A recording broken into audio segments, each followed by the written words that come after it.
Welcome to Saint Wilfrid law college. ये lecture आपका pleading drafting के सब्जेक्ट के ऊपर है, जहां आज हम कुछ दूसरे टॉपिक्स को कवर करने जा रहे हैं। जैसा कि मैं हर लेक्चर में कहता हूं कि ये सब्जेक्ट आपका बहुत ही वाइटल रोल प्ले करता है, न केवल आपके एलएलबी के अंदर बल्कि साथ ही साथ आपके कैरियर के अंदर भी। तो जहां पर हम बाकी के लॉज पढ़ते हैं, वहीं पर हमें उन लॉज के आधार पर ड्राफ्टिंग करनी आनी चाहिए। तो उसी संदर्भ में आज हम आगे बढ़ते हैं और कुछ टॉपिक्स मैंने यहाँ पर लिखे हैं जिनको आज हम कवर करने जा रहे हैं। एफिडेविट सबसे पहले। अब एफिडेविट जो हैं वो दो तरह से बनते हैं। एक तो वो जो हम कोर्ट की फाइल जब बनाते हैं, जैसे कि प्लेंट बनाते हैं या अपील बनाते हैं या फिर कोई रिट बनाते हैं, तो उसके अंदर हम साथ में एफिडेविट लगा देते हैं। Affidavit in support of writ petition या प्लेंट या रिटर्न स्टेटमेंट जो भी है, तो वो तो हम ऑलरेडी लास्ट लेक्चर के अंदर कवर कर चुके थे, ठीक है ना। तो वहां पर आप देख सकते हो। दूसरा जो एफिडेविट होता है वो होता है जो नॉन जुडिशियल स्टैम्प के ऊपर बनता है, जिसके लिए आपको आज की तारीख में 50 रुपए का नॉन जुडिशियल स्टैम्प जो है आपको लेना होता है आज की तारीख में, ठीक है ना। क्योंकि पहले 20 रुपए होता था। आज दिनांक 25 जून 2020 को अगर आप राजस्थान के अंदर एफिडेविट बनाना चाहते हैं तो आपको नॉन जुडिशियल स्टैम्प 50 रुपए का देना पड़ेगा। उसके ऊपर वो सरचार्ज देकर अपना वो कमीशन लेते हैं, वो अलग चीज़ है। तो 50 रुपए का आपको हो सकता है कि 60-70 रुपए का पड़ जाए, लेकिन वैल्यू उसकी 50 रुपए की ही मानी जाएगी, ठीक है। और जब आप एफिडेविट लेते हैं तो उसके वहाँ पर वो पीछे की तरफ मान लीजिए कि जैसे ये है, ये डॉक्यूमेंट है कोई, ठीक है। तो इस डॉक्यूमेंट, ये मेरा एफिडेविट का पेज जो उसने दिया, यहाँ पर ऊपर लिखा हुआ होगा नॉन जुडिशियल स्टैम्प, गैर न्यायिक स्टैम्प, ठीक है। भारत करके निशान, अशोक स्तंभ का निशान होगा और 50 रुपए का यहाँ पर एक टिकट से लगी हुई होगी, ठीक है ना। उसको हम बोलते हैं एडहेसिव स्टैम्प। और पीछे की तरफ, इसके ठीक पीछे की तरफ, उस पेज के ठीक पीछे की तरफ यहाँ पर कुछ एक वो मोहर लगाता है जो स्टाम्प मेटर होता है। उस मोहर के अंदर कुछ कॉलम्स होते हैं जिसको भरने होते हैं। उसके अंदर क्या क्या डिटेल्स आती हैं कि स्टाम्प किस चीज का है, किस लिए लिया जा रहा है, लेने वाला कौन है। मतलब हो सकता है कि स्टाम्प पे जो एफिडेविट बनेगा वो ए पर्सन का बने, लेकिन लेने जो आया है वो है सी, तो सी का नाम और सी का सिग्नेचर जरूर होगा, ठीक है ना। जो परचेजर है उसका नाम और सिग्नेचर आता है, ठीक है। और जिसके काम में आएगा उसका भी आता है। जैसे हम एग्रीमेंट लेते हैं, एग्रीमेंट के लिए अगर हम 500 रुपए का स्टाम्प ले रहे हैं तो उसके अंदर क्या होता है कि एग्रीमेंट किस किस के बीच में होगा, उन पार्टीज का नाम आता है, ठीक है। और लेने वाला अगर कोई थर्ड पर्सन ही है तो कोई दिक्कत नहीं है, उसका भी साइन होता है, ठीक है। उसका नाम भी आता है, साइन भी होता है। और उसके बाद में वो स्टाम्प मेटर क्या करता है, अपने पास में एक रजिस्टर होता है, उस रजिस्टर के अंदर भी ये डिटेल्स भरता है, क्योंकि ये स्टाम्प तो आपके पास चल जाएगा तो उसके पास क्या रहा, ऑन रिकॉर्ड, क्योंकि ये रिकॉर्ड उसको शो करना होता है, ठीक है ना। तो ऑन रिकॉर्ड सीरियल नंबर जैसे 10 है, 10 के ऊपर क्या क्या विवरण है वो उस एफिडेविट या एग्रीमेंट जो भी आप ले रहे हैं उसके अकॉर्डिंग वो डिटेल्स भर देता है, ठीक है। और उस रजिस्टर के अंदर भी आपके साइन करवाएगा। आप कौन, जो लेने वाले हैं, ठीक है। तो ये तो हमने समझा कि एफिडेविट या कोई भी एग्रीमेंट या जो नॉन जुडिशियल स्टैम्प पे काम होता है वो कैसे होता है, ठीक है।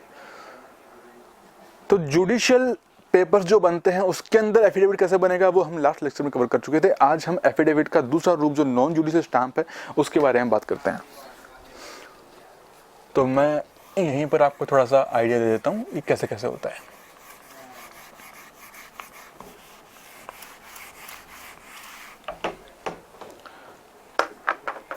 मान लीजिए कि इधर ये एक डॉक्यूमेंट है मेरा, इतना इतना डॉक्यूमेंट है, ठीक है ना। एफिडेविट का मैंने स्टैम्प ले लिया है। अब क्या करूंगा, अच्छा आपको ध्यान हो तो मैंने डीड के कंपोनेंट पार्ट्स मैंने आपको बताए थे एक लेक्चर के अंदर, बस वही चीज यहां मैं अप्लाई करूंगा, क्योंकि एफिडेविट जो बन रहा है एक तरह से डीड ही तो है, ठीक है ना। ये एक तरह से डीड ही है। तो अब क्या किया जाएगा, भैया एफिडेविट है तो यहां पर लिखा जाएगा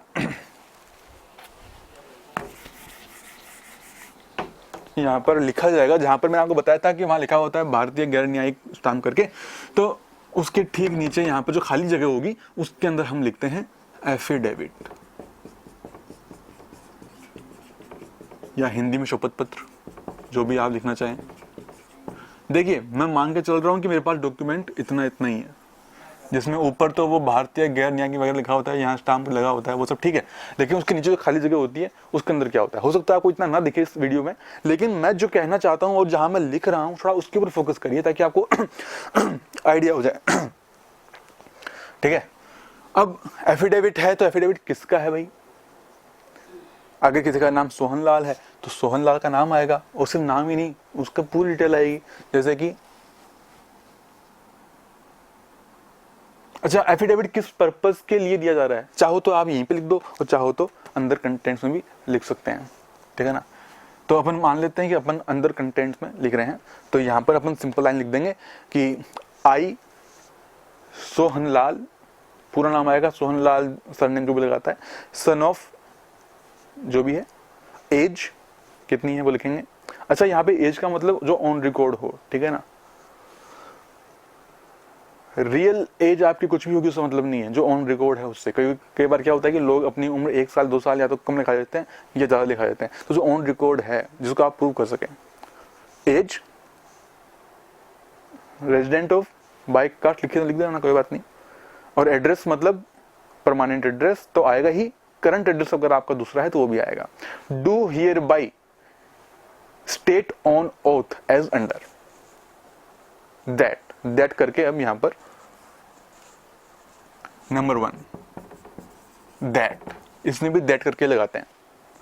अब डिपेंड करता है कि आप एफिडेविट किस चीज के लिए दे रहे हैं। जैसे कि बिजली कनेक्शन लेते हैं घर के अंदर, तो उसके लिए भी हम एफिडेविट लगा के देते हैं, जो कागज तैयार होते हैं उसके अंदर एफिडेविट लगता है, ठीक है ना। तो एफिडेविट किस चीज का है कि हाँ जी ये मकान मेरे नाम है ना, तो वो आप लिखेंगे। मैं इस जगह का निवासी हूं, मैंने यहाँ मकान लिया है, ये मकान मेरे नाम है, पट्टा मेरे नाम है, ठीक है ना। तो इस तरह की चीजें हम लिखते जाते हैं।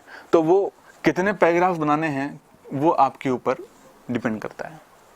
तो जनरली एफिडेविट जो है वो एक ही पेज का होता है, क्योंकि एफिडेविट में बहुत सारी चीजें नहीं आती हैं, लेकिन अगर ज्यादा कंटेंट्स हैं तो एक से ज्यादा पेज भी बन सकते हैं, उसमें कोई दिक्कत वाली बात नहीं। तो it depends upon what facts you are stating here for which you are making a declaration. Affidavit होता क्या है? एफिडेविट एक तरह से आपकी डिक्लेरेशन होती है कि ये जो चीज है ये आपके तरफ से एकदम सही है, ठीक है। एफिडेविट किस चीज के लिए दिया जा रहा है, तो उसके लिए भी आप लिख सकते हैं कि that this affidavit is being declared for this purpose, जो भी है। ऐसे ही आप जब मोटरसाइकिल अगर कोई नई खरीदते हैं या कोई नया व्हीकल खरीदते हैं, कार लेते हैं, तो उसके लिए भी एक एफिडेविट लगाने की जरूरत पड़ती है, ठीक है ना, आपके एड्रेस के रिगार्डिंग। तो इस तरह से होता है ये काम, ठीक है। तो एफिडेविट जो है ये आपकी डिक्लेरेशन होती है, चाहे आप कोर्ट के फाइल्स में पेश कर रहे हैं या नॉन जुडिशियल स्टाम्प पे पेश कर रहे हैं, उससे कोई दिक्कत नहीं है। This is your declaration. अगर कोर्ट के फाइल्स में आप पेश कर रहे हैं, ठीक है, और वहां पर आप अगर कोई एफिडेविट गलत दे भी देते हैं, तो वहां पर आपके खिलाफ झूठा एफिडेविट, झूठा एविडेंस देने के रिगार्डिंग आपको जो है पनिश किया जा सकता है एज पर आईपीसी, ठीक है। तो ये हमारा एफिडेविट का पॉइंट था, जो बहुत ही सीधा सा छोटा सा पॉइंट था। अच्छा, एक इसके अंदर क्या होता है, एफिडेविट का वेरिफिकेशन भी होता है। तो एफिडेविट जहाँ पर खत्म हो रहा है, आपके जो डिक्लेरेशन खत्म हो रहे हैं उसके लास्ट में नीचे यहाँ लिखा हुआ होगा, आप लिखोगे वेरिफिकेशन, इसको हिंदी में बोलते हैं सत्यापन, ठीक है। वेरिफिकेशन की चीज क्या है कि आपने एफिडेविट में जो कुछ लिखा है वो एकदम सही है, आपकी नॉलेज में कुछ भी आपने छुपाया नहीं है, everything is correct in your knowledge, ठीक है। फ्रॉम पैरा 1 to लास्ट तक पैराग्राफ जो भी बनते हैं इसके, ठीक है ना। मेक गॉड हेल्प मी, या वो ना भी लिखो तो भी चलेगा, ठीक है ना। और इतना लिखकर यहाँ पर वर्ड लिखते हैं हम डिपोनेंट। डिपोनेंट वर्ड यहाँ भी आएगा ऊपर, जहाँ पर आपने एफिडेविट कंटेंट खत्म किए वहां पर भी डिपोनेंट वर्ड आता है, और यहाँ सिग्नेचर होते हैं। डिपोनेंट मतलब वो व्यक्ति जो कि एफिडेविट दे रहा है। तो एफिडेविट जब भी बनाया जाएगा, चाहे कोई सा भी हो, चाहे जुडिशियल में हो या नॉन जुडिशियल में हो, उसमें डिपोनेंट वर्ड इज यूज्ड, ठीक है ना। और डिपोनेंट वर्ड ही कहते हैं, प्लेंटिफ डिफेंडेंट नहीं कहेंगे हम, चाहे जुडिशियली क्यों ना हो, ठीक है। तो यहाँ साइन हो जाते हैं, इधर डेट एंड प्लेस आ जाएगा कि आपने किस तारीख को बनाया और एफिडेविट कहाँ बनाया. So this was our affidavit point. Okay, next point.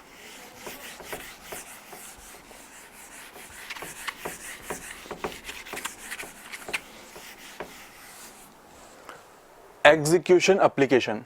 Okay, ये आपके सिलेबस में दिया हुआ है, लेकिन मैं फिर कहूँगा जैसे प्लेंट बनाते हैं, जैसे इंटरलोक्यूटरी एप्लीकेशन बनाते हैं, अगर आपको वो आता है तो आप एग्जीक्यूशन एप्लीकेशन भी बना सकते हैं, आप अपील भी बना सकते हैं, आप रिवीजन भी बना सकते हैं, आप रिट भी बना सकते हैं. ठीक है, बस लीगल प्रोविजंस चेंज हो जाएंगे. एग्जीक्यूशन एप्लीकेशन है तो एग्जीक्यूशन तो सिविल में होता है, ठीक है ना, क्रिमिनल में तो पनिशमेंट मिलती है. तो सिविल में ऑर्डर 21 CPC आपको पढ़ा हुआ होना चाहिए इसके लिए, क्योंकि एग्जीक्यूशन किस चीज का, मूवेबल प्रॉपर्टी का या इमूवेबल प्रॉपर्टी का या कुछ और चीज है, तो उसके लिए आपको अकॉर्डिंग टू इसमें लगाना होता है. ऑर्डर 21 का कौन सा रूल लगेगा, रूल 22 लगेगा, 25 लगेगा, क्या लगेगा, वो आपको पता होना चाहिए. ठीक है ना. तो एग्जीक्यूशन एप्लीकेशन जो है ये आफ्टर जजमेंट लगती है, कि जजमेंट के बाद में एग्जीक्यूशन करवा रहे हैं उस ऑर्डर को, क्योंकि ऑर्डर हो चुका है, दोनों पार्टीज के ऊपर बाउंड है, लेकिन वो पार्टी मान ही नहीं रही है, वो कुछ कर ही नहीं रही है. तो फिर आप जो है टाइम लिमिट के अकॉर्डिंग, अब टाइम लिमिट क्या होगा उसके लिए आप लिमिटेशन एक्ट पढ़ लेंगे, तो उसके अंदर आप with in certain time period आप एग्जीक्यूशन एप्लीकेशन लगाते हैं. ठीक है ना, कि इस तरह का एक ऑर्डर हुआ था कोर्ट का जो कि इस पार्टी के ऊपर बाउंड था, पार्टी को ऐसा करना था, लेकिन वो ऐसा नहीं कर रही है, जो भी जजमेंट डेटर है उसका. ठीक है, तो एग्जीक्यूशन एप्लीकेशन के अंदर भी वैसी चीज़ें हैं, मैं आपको बता देता हूँ, थोड़ा सा आपको आइडिया दे देता हूँ. बाकी अंदर के जो चीज़ें हैं वो आप खुद एक बार ट्राई करेंगे तो ही समझ में आएगा, ऐसे सिर्फ लेक्चर देखने सुनने से समझ में नहीं आएगा, क्योंकि ड्राफ्टिंग सब में पैटर्न एक जैसा ही है, बस चीज़ें कंटेंट्स अंदर के बदल रहे हैं, क्योंकि लीगल इशू दूसरा खड़ा हो रहा है, यहाँ पर स्टेज दूसरी है, बाकी तो पैटर्न तो वही रहेगा, पैटर्न की कोई दिक्कत नहीं है. तो ऊपर वही कोर्ट का नाम आ जाएगा, कोर्ट कौन सी, जहां पर आप एग्जीक्यूट करवा रहे हैं. ठीक है ना, एग्जीक्यूशन कोर्ट दूसरी हो सकती है, जजमेंट वाली कोर्ट कोई और हो सकती है. ठीक है ना. तो अब जनरली क्या होता है, एग्जीक्यूशन कोर्ट वही होती है जिसने कोर्ट ऑर्डर पास किया है. ठीक है ना, लेकिन कोई जरूरी नहीं है. कई बार ये होता है कि एग्जीक्यूशन कहीं दूसरी जुडिक्शन में होता है, तो वहां की कोर्ट को जो है आप फिर उसके नाम ही एग्जीक्यूशन एप्लीकेशन बनाएंगे. इसलिए मैंने आपको कहा कि आप ऑर्डर 21 CPC पहले पढ़िए, उसके बाद आपको समझ में आएगा. उसमें काफी सारे रूल्स हैं, 106 के आसपास होने चाहिए, 106 होने चाहिए रूल्स उसके अंदर, तो वो आप देख लेंगे. तो ऊपर कोर्ट का नाम जहां पर आप एग्जीक्यूशन करवाना चाहते हैं, जिसके जुडिक्शन में वो प्रॉपर्टी आती है या डिफेंडेंट रहता है, या जो भी जजमेंट डेटर है जिसके अगेंस्ट में आया है, क्योंकि जरूरी नहीं है कि डिफेंडेंट के अगेंस्ट में जजमेंट आए, हो सकता है कि प्लेंटिफ के अगेंस्ट में जजमेंट आ जाए. ठीक है ना, और उसको कुछ कहा है कि भाई तू कंपटीशन दे, इसको परेशान कर दे बिना मतलब. ठीक है ना. तो ऊपर कोर्ट का नाम जहां पर एग्जीक्यूशन करवाना है, उसके बाद में नीचे यहाँ पर आ जाएगा execution application number. Plaint number नहीं आएगा, क्योंकि हम एग्जीक्यूशन एप्लीकेशन लगा रहे हैं ना, तो जो लगा रहे हैं उसका नंबर पड़ेगा. नीचे पार्टी का नाम. अब पार्टी का नाम कैसे आएगा, जो प्लेंट में था वो आएगा, या फिर हम यहां पर टाइटल चेंज कर सकते हैं. तो ऊपर अप्लीकेंट का नाम आएगा. अप्लीकेंट कौन, जो डिक्री होल्डर है. अब वो हो सकता है कि प्लेंटिफ हो सकता है डिफेंडेंट हो. प्लेंट में अगर A वर्सेस B था प्लेंट के अंदर, लेकिन एग्जीक्यूशन B करवाना चाहता है, ठीक है ना, क्योंकि डिक्री होल्डर ये है और A के अगेंस्ट में आया था जजमेंट, तो अब यहां पर क्या आएगा, B वर्सेस A आएगा, क्योंकि B जो है वो एप्लीकेशन लगा रहा है. ठीक है ना. तो इसको लिखेंगे कैसे,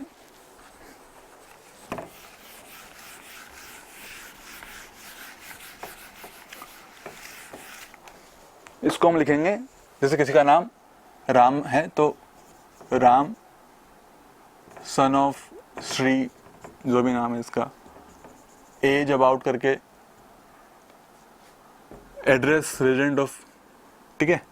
अब ये क्या है, अप्लीकेंट, तो हम यहां लिखेंगे अप्लीकेंट, क्योंकि एग्जीक्यूशन एप्लीकेशन होती है और एप्लीकेशन में जो एप्लीकेशन लगाता है वो अप्लीकेंट कहलाता है. तो अप्लीकेंट ऑब्लिक, अब क्या था ये, मेन प्लेंट में डिफेंडेंट था या प्लेंटिफ था, जो भी था उसके अकॉर्डिंग यहाँ पे लिख देंगे. मान लो डिफेंडेंट था तो लिख देंगे डिफेंडेंट. ठीक है. वर्सेस दूसरी तरफ कौन था, मान लेते हैं कि कृष्ण था कोई, तो कृष्णा सन ऑफ करके डिटेल्स अपन लिख देंगे और यहाँ पर लिख देंगे नॉन एप्लीकेंट. ठीक है. Oblique plaintiff. ठीक है, एक चीज और कर सकते हैं, जहां पर हमने ऊपर एग्जीक्यूशन एप्लीकेशन नंबर लगाया था, है ना, तो उसमें हम लिख सकते हैं एग्जीक्यूशन एप्लीकेशन नंबर जो भी है इन प्लेंट नंबर जो भी हम डाल देंगे, या नाम भी डालो तो छोड़ सकते हो। ये एक्चुअली होता किस लिए है, अगर सेम कोर्ट है जिसने जजमेंट पास किया था वहीं पर आप लगा रहे हो तो प्लेंट नंबर वहां पे उस कोर्ट के अंदर यूनिक पड़ेगा, ठीक है ना। लेकिन अगर एग्जीक्यूशन कोर्ट दूसरी है तो वहां पर प्लेंट नंबर जो आपका प्लेंट है वही नंबर किसी दूसरे मामले में पड़ सकता है। समझो मेरी बात, यहां की एक कोर्ट है जिसने जजमेंट पास किया, इसने आपके प्लेंट के अंदर जो नंबर डाला, मान लेते हैं 106 नंबर डाल दिया आपके प्लेंट का, ठीक है, 106 नंबर डाल दिया, 106/2019 डाल दिया, चलो। तो दूसरी जगह भी और कोर्ट चल रही हैं अलग अलग जुडिक्शन में, इस कोर्ट का जुडिक्शन अलग है, इस कोर्ट का जुडिक्शन अलग है। यहां पर अगर कोई प्लेंट का सीरियल नंबर 106 पे आ रहा है तो यहां पर भी जो प्लेंट चल रहे हैं उनमें कोई ना कोई प्लेंट 106 नंबर पे आएगा, 2019 के आएगा। तो 106/2019 अगर यहां पड़ा है तो किसी ना किसी मुकदमे में इधर भी 106/2019 पड़ेगा। अब आप अगर एग्जीक्यूशन एप्लीकेशन इसी कोर्ट में लगा रहे हैं क्योंकि यहीं पे ऑर्डर हुआ था, तो अब आप क्या करोगे कि execution number in plaint number जो भी है, ठीक है ना, 106/2019। क्यों? क्योंकि यहां पर प्लेंट नंबर उस कोर्ट का वही है। लेकिन अगर आप यहां पे लगाते हो execution number in plaint number 106/2019, तो यहां पर आप ऐसा नहीं लिख सकते क्योंकि यहां पर प्लेंट नंबर 106/2019 जो है वो आप वाला नहीं है, ये कोई और वहां पर उस कोर्ट के अंदर है, ठीक है ना। तो वहां पर 106/2019 आप नहीं लिख सकते क्योंकि वो वहां पर दूसरे किसी मुकदमे के अंदर नंबर डला हुआ है, ठीक है ना। आपका 106/2019 इस कोर्ट में था, उस कोर्ट में नहीं था, इसलिए आप यहां पर नहीं लिखोगे, ठीक है ना। इसलिए मैंने आपको कहा कि यहाँ डिपेंड करता है कि आप कौन से कोर्ट में लगा रहे हैं, ठीक है ना। अगर सेम कोर्ट है तो आप प्लेंट नंबर लिख दीजिए यहीं पर, अगर आपका सेम कोर्ट नहीं है, एग्जीक्यूशन कोर्ट दूसरी है, तो आप प्लेंट नंबर यहाँ पर नहीं लिखोगे। फिर कहाँ लिखेंगे? तो हम लिखेंगे सब्जेक्ट मैटर के अंदर, ठीक है। तो हमने टाइटल लिख दिया, टाइटल के नीचे सब्जेक्ट मैटर आता है। तो सब्जेक्ट मैटर जैसे हम लिखते आए हैं अब तक, execution application under order 21 rule जो भी लगेगा आपका सीपीसी का, इन प्लेंट नंबर। अब यहां पे पूरा लिखेंगे हम, मैं थोड़ा सा आपको लिख के दे देता हूं। अच्छा ये होगा कैपिटल लेटर के अंदर ही, तो मैं भी आपको कैपिटल लेटर में लिख देता हूं। वैसे तो ये हिंदी में होता है क्योंकि लोअर कोर्ट में सारे मामले हिंदी में होते हैं, लेकिन हम इंग्लिश में देख लेते हैं।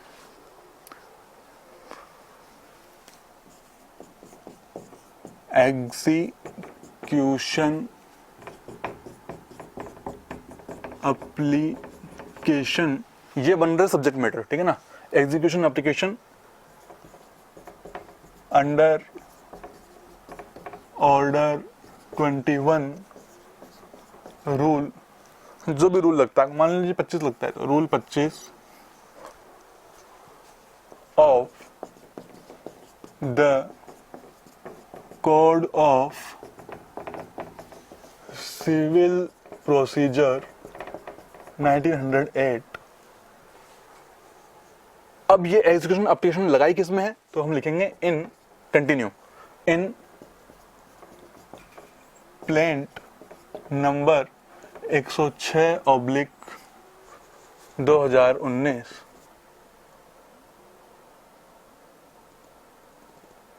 Where in judgment passed by judgment and decree, judgment and यहां डिक्री और लिख देना, पास्ड बाय, क्योंकि डिक्री का ही और ऑर्डर का ही तो आप एग्जीक्यूशन करवा सकते हैं, जजमेंट का एग्जीक्यूशन नहीं होता है, ठीक है ना। तो आप डिक्री लिख दें वर्ड, जजमेंट वर्ड को हटाई दो क्योंकि इसका होता भी नहीं है, तो डिक्री लिखो आप। या कोई और ऑर्डर का करवाना है तो ऑर्डर लिख दो यहाँ पे, जो भी आप करवाना चाहते हो एग्जीक्यूशन, तो हम डिक्री करवा रहे हैं यहाँ, मान लेते हैं। तो decree passed by learned civil जज, या जो भी जज लगता है हम सिविल जज मान लेते हैं, डीजी भी हो सकता है, लर्नेड सिविल जज कहाँ का है, दौसा का है तो लिख देंगे हम दौसा, ऑन कौन सी तारीख को किया तो वो लिखेंगे ऑन डेटेड 2 फरवरी को किया है तो लिख देते हैं 2 फरवरी 2020,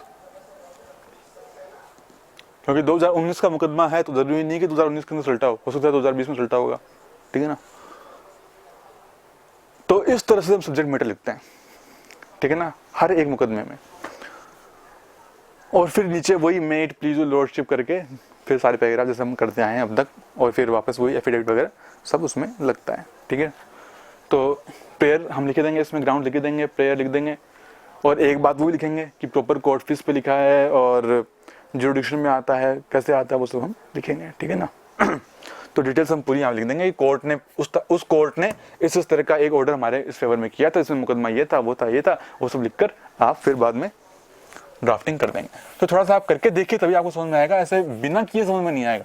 जैसा कि मैंने आपको कहा कि ये सब्जेक्ट प्रैक्टिकल सब्जेक्ट है, जितना आप करके देखोगे उतना ही आपको इस पे कमांड होगी। सिर्फ वीडियो देखने से सुनने से समझ में नहीं आएगा।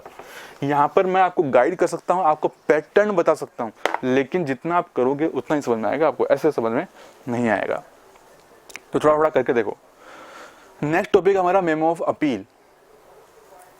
डिपेंड करता है अपील कौन सी, सिविल की है तो सिविल में सेक्शन 96 जिसके साथ में हम पढ़ते हैं ऑर्डर 41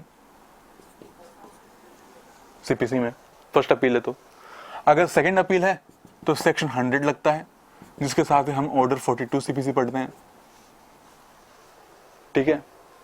या फिर अगर कुछ मिसलेनियस ऑर्डर्स हैं, डिक्री नहीं है लेकिन कुछ ऑर्डर्स है जिनकी फर्स्ट या सेकंड अपील नहीं होती है, तो फिर हम उसके लिए section 104 along with order 43 CPC पढ़ते हैं। अगर आप इंडिजेंट पर्सन हैं और अपील करना चाहते हैं तो ऑर्डर 44 में करोगे सीपीसी में, ठीक है। तो कौन सी अपील, पहले तो हम ये श्योर हों, ठीक है। ऐसे ही अगर सीआरपीसी में आप अपील कर रहे हैं तो उसमें सेक्शन 374 एंड 378 है, तो उसके अंदर आप अपील करोगे, ठीक है ना। तो कौन सी अपील आप करना चाहते हैं वो आपको पता होना चाहिए, तो उस अपील के अकॉर्डिंग ही हम यहाँ पर कर लेते हैं। तो मैं आपको इनमें से एक ही अपील बता देता हूँ, बाकी तो आप अपने आप कर सकते हो, ठीक है ना। अगर आपको मैंने एक अपील बता दी और वो समझ में आ गई, दूसरी अपील सब आप अपने आप कर लोगे, कोई दिक्कत वाली बात नहीं है। तो मैं आपको एक अपील का थोड़ा सा आइडिया दे देता हूँ कि वो कैसे होती है। जैसा कि मैं हर बार कहता हूँ, सबसे ऊपर कोर्ट का नाम आएगा, अपील किए जाने वाली कोर्ट। अगर अपीलेट कोर्ट डिस्ट्रिक्ट जज है, अब आपको ये पता होना चाहिए कौन सी अपील कहाँ पे जाती है, ठीक है ना। सिविल जज है तो उसकी अपील कहाँ जाएगी, सिविल जज और सीनियर सिविल जज दोनों की अपील डीजे के यहाँ जाती है। अब डीजे चाहे तो जुडिशन के अकॉर्डिंग चाहे तो खुद सुन ले या एडीजे को ट्रांसफर कर दे, उसी कोई दिक्कत नहीं है। राजस्थान में असिस्टेंट डिस्ट्रिक्ट जज नहीं है, होता है लेकिन राजस्थान में नहीं है, ठीक है ना। एडीजे की अपील या डीजे की अपील, दोनों की अपील हाई कोर्ट जाती है। ऐसे नहीं है कि एडीजे की डीजे में जाएगी, ऐसा नहीं है, ठीक है। हाई कोर्ट की अपील कुछ मामलों में सुप्रीम कोर्ट जाती है और कुछ मामलों में हाई कोर्ट से हाई कोर्ट में हो जाती है। अब वो सब मामले क्या हैं वो सब मैं अभी डिटेल में नहीं जाऊंगा क्योंकि हम उस मैटर में नहीं जा रहे। उसके लिए आप राजस्थान हाई कोर्ट रूल्स पढ़ सकते हैं। ऐसे ही क्रिमिनल है तो क्रिमिनल में first class magistrate, second class magistrate होते हैं, तो उनकी अपील कहाँ जाएगी, सीजीएम के पास नहीं, उनकी अपील जाएगी सीधा सेशन जज के पास में। सीजीएम की भी सेशन जज के पास में, एसीजीएम सेशन जज के पास में। अब सेशन जज चाहे तो खुद सुन ले या फिर एज पर जुडिक्शन वो एडिशनल सेशन जज होता है उसको ट्रांसफर कर दे। असिस्टेंट सेशन जज अपने यहाँ पर नहीं होता है, ठीक है ना। अब एडिशनल सेशन जज है या सेशन जज है, उसकी अपील जाएगी हाई कोर्ट, और हाई कोर्ट से जो है कुछ मामलों में तो सुप्रीम कोर्ट जाती है, कुछ मामलों में खुद ही सुन लेता है। लेकिन समझने की बात यह है कि क्रिमिनल लॉ में सेकंड अपील की प्रावधान हमारे सीआरपीसी में नहीं दिया हुआ है, ठीक है। स्पेशल लीव पिटीशन लगाकर हम अपील कर सकते हैं, लेकिन सेकंड अपील के तौर पर हम कोई भी अपील क्रिमिनल लॉ में सीआरपीसी में नहीं कर सकते। सीपीसी में प्रावधान सेकंड अपील का दिया हुआ है, लेकिन वो भी सेकंड अपील तक का ही है, उसके आगे कोई थर्ड अपील नहीं होती सिविल में भी। तो ऊपर कोर्ट का नाम आ जाएगा जुडिक्शन, जहां पर हम अपील कर रहे हैं, मान लेते हैं कि डीजे कोर्ट में कर रहे हैं तो आ जाएगा डीजे कोर्ट का नाम, ठीक है ना। फिर वही डिस्ट्रिक्ट कौन सा लगता है और अपील नंबर पड़ जाएगा यहाँ पर। पहले हम प्लेंट नंबर लिख रहे थे, अब यहाँ लिख देंगे हम अपील नंबर। अच्छा, अपील कौन सी है भाई? सिविल अपील है, फर्स्ट अपील है। तो यहाँ लिखोगे कौन सी अपील? अपील दो तरह की होती है ना सिविल में, तो हम लिखेंगे यहाँ पर सिविल फर्स्ट अपील। वैसे कायदे से जो लिखा जाता है वो होता है सिविल रेगुलर फर्स्ट अपील, ठीक है ना, ये वर्ड लिखा जाता है, क्योंकि रेगुलर अपील को ही हम फर्स्ट अपील मानते हैं, सेकंड अपील नहीं मानते। बाकी रेगुलर वर्ड ना भी लिखो तो चलेगा, कोई दिक्कत नहीं है। ऐसे नंबर पड़ जाएगा, ईयर लिख देना, ठीक है। फिर नीचे पार्टी का नाम आएगा। पार्टी यहां पर कौन सी होगी? जो अपील करने जा रही है, ठीक है ना। मैं प्लेंटिफ हूं, आप डिफेंडेंट हैं, जजमेंट मेरे फेवर में आया है, लेकिन मैं उस जजमेंट से सेटिस्फाई नहीं हूं। भले मेरे फेवर में आया, लेकिन मैं चाहता हूं कि जजमेंट थोड़ा सा और बेटर होना चाहिए था, तो अपील में मैं ही जाऊंगा। तो प्लेंटिफ ही यहाँ अपीलेंट बन गया। लेकिन अगर जजमेंट आपके खिलाफ आपके फेवर में आया है और मुझे प्रॉब्लम है कि आपके फेवर में कैसे आ गया, तो भी मैं जाऊंगा अपील में। तो जिसको भी उस जजमेंट से सेटिस्फेक्शन नहीं है और जो अपील करना चाहता है, चाहे वो प्लेंटिफ हो या डिफेंडेंट हो, वही अपील में जाकर अपीलेंट कहलाएगा, ठीक है ना। तो वो उसी पार्टी की डिटेल्स पहले आएगी। अगर प्लेंट के अंदर ए वर्सेस बी है, ए प्लेंटिफ बन रहा है, तो ए की डिटेल्स आ जाएगी ऐसी की ऐसी, जैसे कि प्लेंट में थी। और यहीं पर अगर बी को अपील करनी है तो बी की डिटेल्स आ जाएगी और लिख देंगे। अच्छा, अब यहाँ पर अपील के अंदर आप थोड़ी सी एक चीज ध्यान दीजिए, हम प्लेंट के अंदर एज लिखते हैं, ठीक है ना। प्लेंट के अंदर जब टाइटल में हम एज लिखते हैं तो उस वक्त एज मान लीजिए ए की 25 साल है और बी की 27 साल है। और प्लेंट के बाद जब जजमेंट आया, फाइनल डिक्री आई, तो उसमें 3 साल लग गए। तो 3 साल बाद जब अगर अपील की जाएगी तो अपील में हम एज 25 साल नहीं लिखेंगे, इसकी 27 साल नहीं लिखेंगे, 3 साल जोड़कर लिखेंगे। तो 25 और 3 होते हैं 28 साल, तो ए की एज 28 साल लिखेंगे और बी की एज 27 और 3 होते हैं 30, तो 30 साल लिखेंगे। ये थोड़ा ध्यान रखना, ये ध्यान रखने की बात होती है, ठीक है ना। और यहीं पर मान लीजिए कि अपील में आते आते इनमें से किसी एक की डेथ हो गई, तो फिर हम क्या करेंगे, यहां पर लिखेंगे कि जैसे बी है, बी की डेथ हो गई, तो हम लिखेंगे डिटेल्स लिख देंगे बी की पूरी, ठीक है ना, लेकिन साथ में आगे लिख देंगे सिंस डिसीज्ड, ब्रैकेट में लिखेंगे और आगे लिखेंगे थ्रू लीगल रिप्रेजेंटेटिव एलआरस। अब एलआरस जो भी हैं, उसके जो भी बेटे बेटियां हैं या कोई भी है, उसको ऑन रिकॉर्ड लेकर हम लगा देंगे, ठीक है ना। अब यहाँ पर क्या होता है, डिफेक्ट पड़ने के चांस होते हैं, क्योंकि टाइटल मैच नहीं हो रहा। नीचे क्या था, ए वर्सेस बी था, और यहाँ पर ए वर्सेस बी के साथ में एलआर का नाम भी आ रहा है, जो नीचे वाले टाइटल में नहीं था। तो यहाँ पर जो है, जो क्लर्क होते हैं उनको समझाना पड़ता है, क्योंकि वो नहीं समझते हैं, ठीक है ना। उनको समझाना पड़ता है कि भैया जी देखो, ये सब तो ठीक है आप, लेकिन इसकी मृत्यु हो चुकी है, इसलिए लीगल रिप्रेजेंटेटिव्स को हमने ऑन रिकॉर्ड लिया है, ठीक है ना, इनको बताना पड़ता है। तो इसके लिए आप ऑर्डर 22 रूल 3-4 पढ़ लेंगे, उसके अंदर दिया हुआ है। कब वो अबेटमेंट हो जाएगा तो उसके लिए भी आप रूल 9 पढ़ लेंगे, 9A पढ़ लेंगे, ठीक है। तो ऑर्डर 22 CPC का आप इसके लिए पढ़ सकते हैं।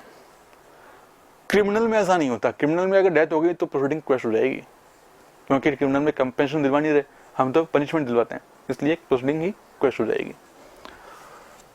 ओके, तो टाइटल समझ में आ गया आपको कि एलआर को अगर ऑन रिकॉर्ड लेंगे कैसे लेंगे, ठीक है ना। तो ऐसे होता है, और बाकी फिर बाद में नीचे वही सब्जेक्ट मैटर वगैरह आ जाएंगे। इसके आप लिखे दोगे यहाँ अपीलेंट और रिस्पोंडेंट। अपीलेंट का उल्टा रिस्पोंडेंट होता है, नॉन अपीलेंट नहीं होता। प्लेंटिफ का उल्टा डिफेंडेंट होता है, अपीलेंट का उल्टा रिस्पोंडेंट होता है। और बाकी नीचे चीजें बस आ जाएंगी, और फिर बाद में एफिडेविट आ जाएगा, वेरिफिकेशन आ जाएगा, वो सब ठीक है। लेकिन अगर बात की जाए क्रिमिनल अपील की, तो क्रिमिनल अपील के अंदर एफिडेविट कंपल्सरी नहीं होता। ये एक बात समझने की है। एक्यूज्ड था, कन्विक्ट हो गया, कन्विक्ट हो गया तो मतलब जेल में जाएगा। हालांकि उससे हम 437 कैपिटल A CRPC का बॉन्ड भरवा लेंगे, वो सब ठीक है, लेकिन हम जब अपील में जाएंगे उस एक्यूज के खिलाफ, एक्यूज की तरफ से, तो एक्यूज तो जेल में है। तो एफिडेविट तो बढ़ने की बात तब आएगी जब वो बाहर आकर उस पर साइन करे। तो दो तरीके हैं, आप अगर एफिडेविट बनवाना चाहते ही हो अपील के अंदर तो फिर वहां जेल में जाकर विद परमिशन ऑफ जेलर आप उस पर कागजों पर साइन करवा लीजिए, कोई दिक्कत नहीं है, तब तो आप एफिडेविट भी तैयार करवा लोगे। अदरवाइज क्या होता है, एफिडेविट बनवाने की जरूरत नहीं है, आप सीधा ही बिना एफिडेविट के फाइल वहां पेश कर सकते हैं। अब सोचने की बात यह है कि जब हम प्लेंट या सिविल अपील में जाते हैं तो हर पेज पर पार्टी के साइन होते हैं, ये हमने ऑर्डर 6 सीपीसी में भी बात की थी। लेकिन क्रिमिनल अपील में क्या हो, वहां पर तो जेल के अंदर है, तो साइन कैसे करेगा? कोई दिक्कत नहीं है, उसकी जगह एडवोकेट साइन कर देगा जो अपील में उस एक्यूज की तरफ से आ रहा है, उसका साइन हो जाएंगे हर पेज पर, ठीक है, अलग होता है। ऐसे ही जो सीएमए मैटर होते हैं यानी कि सिविल मिसलेनियस जो अपील्स आती हैं, और वो क्या होती हैं वो हम लास्ट लेक्चर में कवर कर चुके हैं। तो जो भी सिविल मिसलेनियस प्रोसीडिंग चलती है कोर्ट के अंदर, अगर उसके खिलाफ कोई आप अपील में आते हैं, ठीक है ना, जैसे कि ऑर्डर 43 में आ रहे हैं आप, तो इसको हम सिविल मिसलेनियस अपील कहेंगे। मिसलेनियस अपील क्यों? क्योंकि ये 96 और 100 के अलावा है, ये डिक्री पे नहीं है, उसके अलावा अपील है, इसलिए हम इसको सिविल मिसलेनियस अपील कहते हैं। रेगुलर अपील नहीं है, ना फर्स्ट ना सेकंड है, उसके अलावा अपील है, इसके लिए इसीलिए हम इसको सिविल मिसलेनियस अपील कहते हैं। मैंने आपको रेगुलर वर्ड क्यों यहाँ नोट करवाया, क्योंकि रेगुलर वर्ड हमेशा फर्स्ट अपील के लिए काम में लिया जाता है, लेकिन मिसलेनियस वर्ड जो है वो डिक्री वाले ऑर्डर के अलावा, अगर आप डिक्री के अलावा अगर आप दूसरे जो ऑर्डर्स होते हैं उसमें आप अपील में आ रहे हैं तो फिर हम उसको मिसलेनियस अपील कहते हैं, और वो फर्स्ट सेकंड के नाम से नहीं होती, वो सिविल मिसलेनियस अपील ही कहलाती है। तो अगर आप हाई कोर्ट में आ रहे हैं civil miscellaneous appeal, for example अगर high court appellate court है तो यहाँ पर इसकी जगह क्या आ जाएगा, सिविल मिसलेनियस अपील नंबर पड़ जाएगा वहां पे, ठीक है ना, इस तरह से। और बाकी सब फिर वही अपीलेंट जो भी है उसके अकॉर्डिंग आता है। ओके, क्लियर है? सो दिस वाज इन अपील, कि अपील के अंदर मामले कैसे आते हैं। और ऐसे ही रिवीजन कोर्ट लग जाएगी। रिवीजन के अंदर ग्राउंड्स आपको पता होना चाहिए कि रिवीजन किन किन बेस पर आती है, ठीक है ना।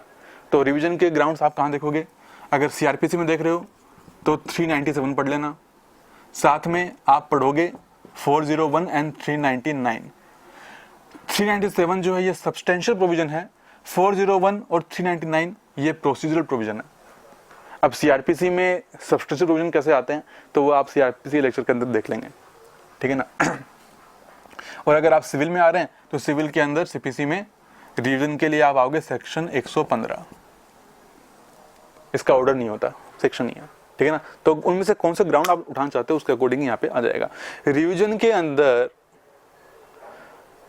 हम यहाँ पर अपीलेंट रिस्पोंडेंट नहीं लिखते, हम लिखते हैं पेटिशनर एंड नॉन पेटिशनर। क्यों? क्योंकि रिवीजन का पूरा नाम होता है रिवीजन पेटिशन, तो जो पेटिशन पेश करेगा उसको हम पेटिशनर बोलेंगे, ठीक है, ऐसे होता है। तो ये भी हम क्लियर मान लेते हैं। रिट को हम ऑलरेडी पिछले कई सेमेस्टर्स में कई बार पढ़ चुके हैं, और आपको पता भी होगा रिट्स क्या क्या होती हैं, किस पर्पज से होती हैं, कहाँ लगाई जाती हैं।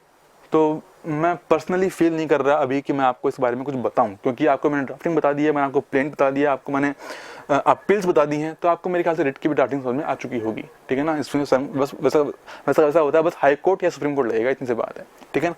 तो मैं इसको भी क्लियर मानता हूं। कंप्लेंट और bail application. Complaint CrPC section 200 आप पढ़ के रखें, कहां लगेगी, सीधी मजिस्ट्रेट के सामने लगेगी, ठीक है ना। और बेल एप्लीकेशन, चलो इन दोनों लेक्चर्स को हम अगले लेक्चर्स में कवर कर लेंगे। तो मिलते हैं नेक्स्ट लेक्चर में, जहां पर हम कुछ दूसरे टॉपिक करेंगे साथ में, और बेल एप्लीकेशन और कंप्लेंट को भी हम उसमें कवर कर लेंगे। तो तब तक के लिए आप अपना ध्यान रखिए, टेक केयर, बाय।